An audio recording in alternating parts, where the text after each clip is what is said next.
Olá, pessoal! Começamos uma semana nova.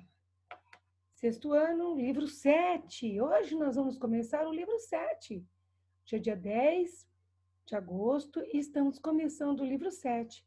Esse livro, ele fala de números racionais absolutos na forma fracionária. É um assunto que vocês já conhecem e nós vamos estudar mais para vocês aperfeiçoarem esse assunto. Vamos lá, então, comigo?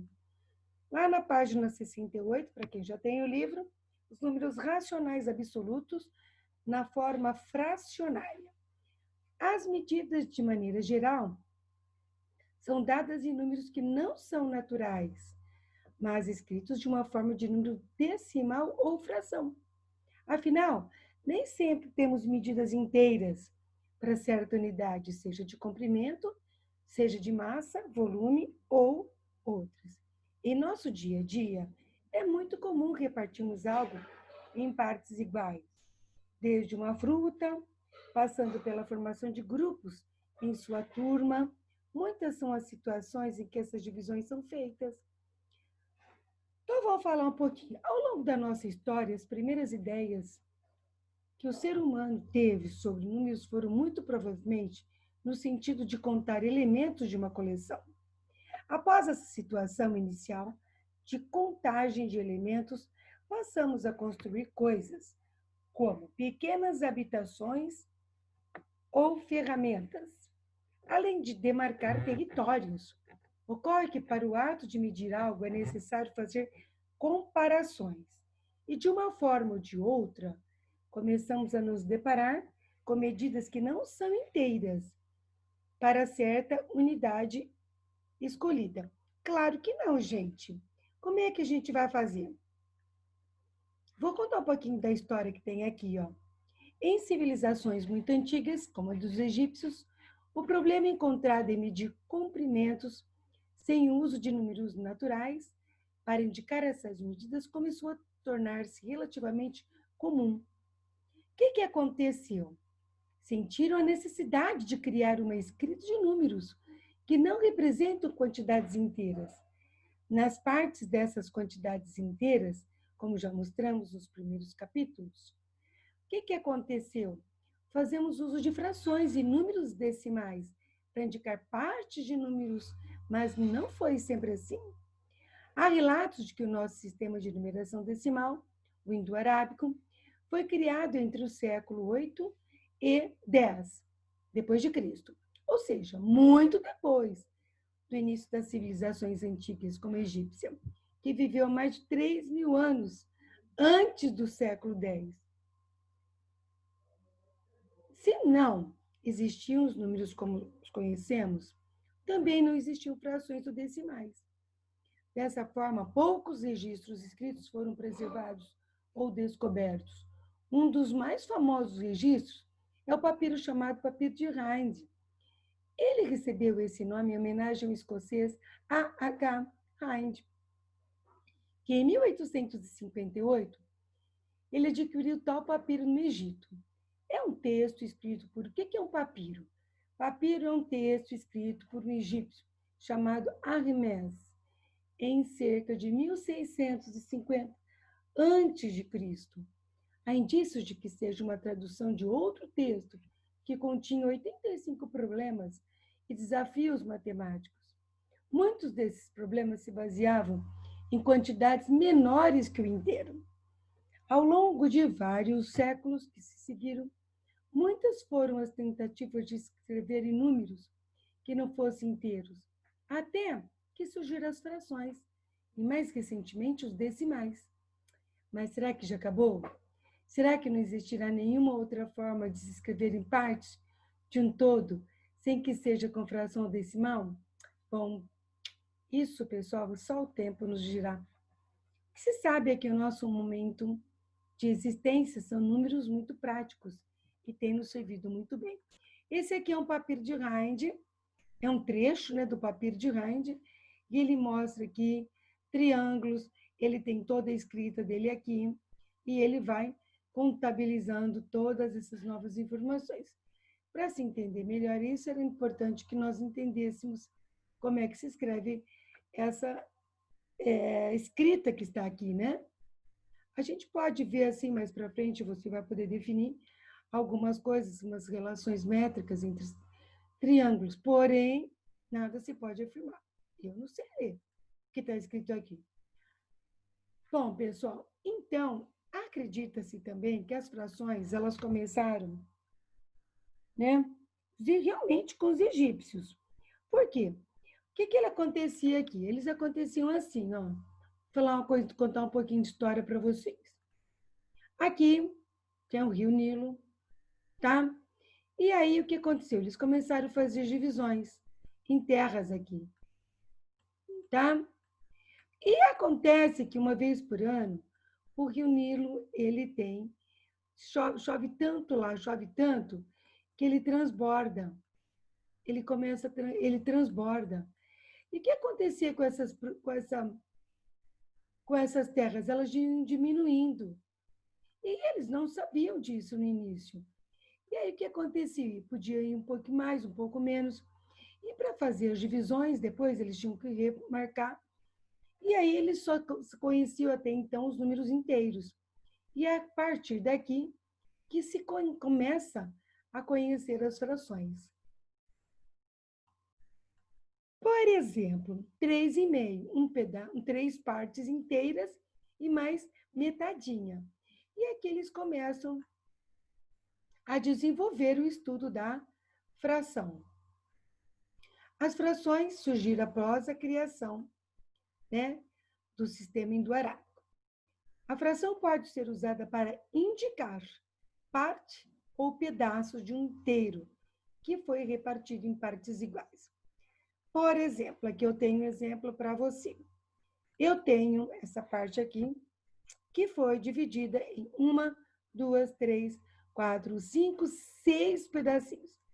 Esses pedacinhos, que aparece que é o todo, ele vai sempre embaixo. Ó, 6 partes. 1, 2, 3, 4, 5, 6. E aqui eu tenho quantas pintadas? 1, 2, 3 e 4 pintadas. A parte usada vai aqui em cima. Então, a gente vai ler 4 cestos. 4 cestos. 4 cestos. O todo, quer dizer, a quantidade que tem, é sempre embaixo que vai. E aqui é sempre o que foi usado.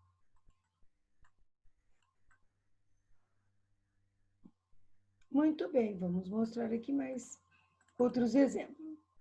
Aí em cima, sempre escrito numerador e embaixo denominador. Aqui, quantos ovos tinham nessa cartela toda? 1, 2, 3, 4, 5, 6, 7, 8, 9 e 10. Então, isso quer dizer, cabem 10 ovos nessa cartela. O 10, então, vai aqui embaixo. Quantos ovos? Aqui vamos ver o que ele está falando, tá? A imagem mostra uma cartela com 10 ovos. Então, eu vou contar os ovos que sobraram. 7. E se eu falar para vocês, os ovos que estão faltando? 3. Quantos ovos nós usamos? 3 de 10. Muito bom. Aqui agora. Vamos aqui, como é que eu vou ler isso aqui? A gente sempre lê assim, ó. Em cima, um numerador. Embaixo, denominador. Eu leio 7 décimos. 16 centésimos, ó, 10 de décimos, 100 de centésimos, 1000 de milésimos. Aqui, 1 sobre 2, eu posso ler 1/2, 2 terços, 3 quartos, até chegar no 9, ó, 7 nonos, porque a partir daí eu entro 7 décimos. Então, aqui, para os demais denominadores, a gente vai ler como avos, ó. Passou de 10 aqui, 8, 15 avos. 1, 50 avos. Pro, já aprendi isso ano passado. É verdade, aprendeu sim. Agora a gente vai seguir um pouquinho mais adiante. Mas para a gente seguir um pouquinho mais adiante, a gente vai fazendo, nós estamos fazendo o quê? Uma pequena recordação. Qualquer que seja o caso, o numerador é lido sempre da forma que lemos. O numeral cardinal nele escrito. O que significa isso? Ó, quantos nós temos aqui? 1, 2, 3, 4, 5, 6, 7, 8, 9, 10, 12. 12 vai embaixo. Aí ele pergunta, são pintados de amarelo. Quem são pintados? 1, 2, 3, 4, 5 partes de 12 são pintados amarelo. Quantos são pintados de vermelho? 7 de 12. Exemplo 1. Tá?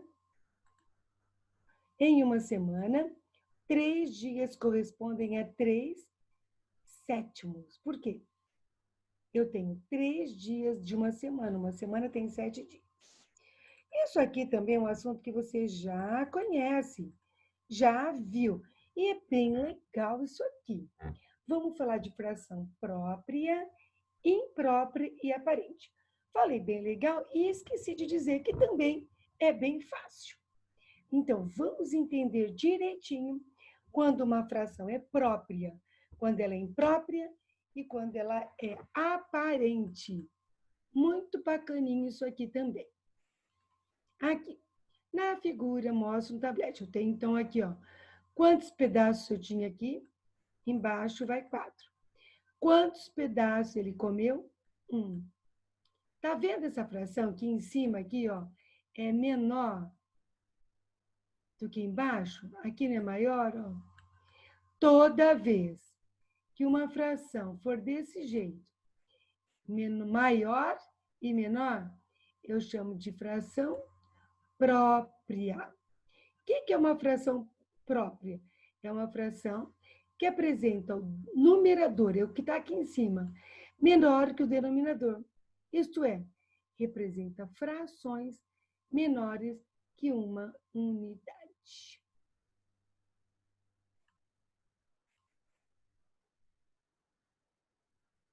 Então, fração que a gente vai voltar aqui rapidinho, já já. Agora vamos falar um pouquinho da fração imprópria ao contrário. Então, eu tenho 1, 2, 3, 4, 5, 6, 7, 8, 9, 10, 11 e 12. Puxa vida, eu tenho 12 pedaços aqui? Não. Cuidado. Em quantas partes ele está dividido? Em 4. Quantas barras tem aqui? 1, 2, 3, 4, 5, 6, 7, 8, 9. Olha aqui. E aqui é um todo de uma barra. Não posso falar de 3 barras por enquanto. Porque aqui ele vai aparecer essa parte. Então, eu tenho. Cada barra foi dividida em quantas partes? 1, 2, 3 e 4. Por isso, a gente chama de 4 embaixo.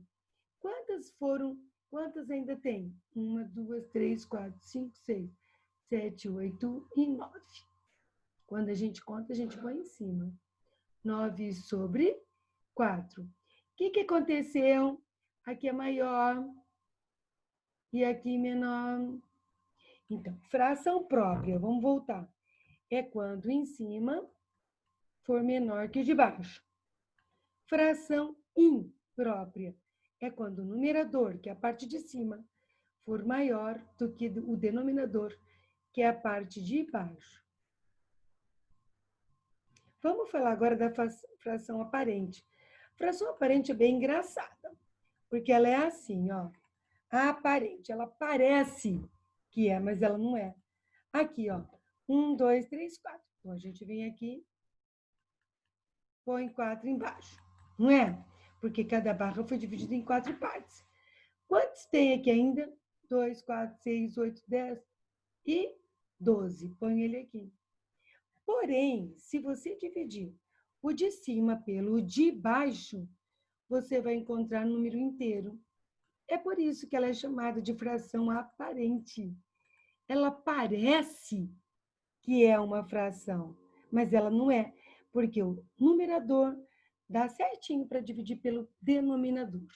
E aí, o que vai acontecer? Vai surgir um número aqui, que é um número inteiro.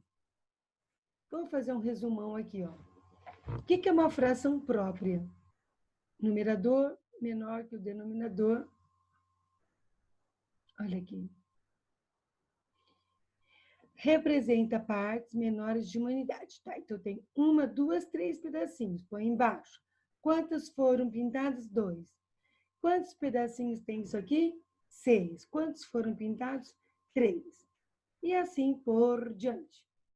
Aqui uma fração imprópria, quando em cima é maior do que o de baixo. E aqui tem uma fração aparente, você percebe que ela está toda pintada. Diferente daqui, ó.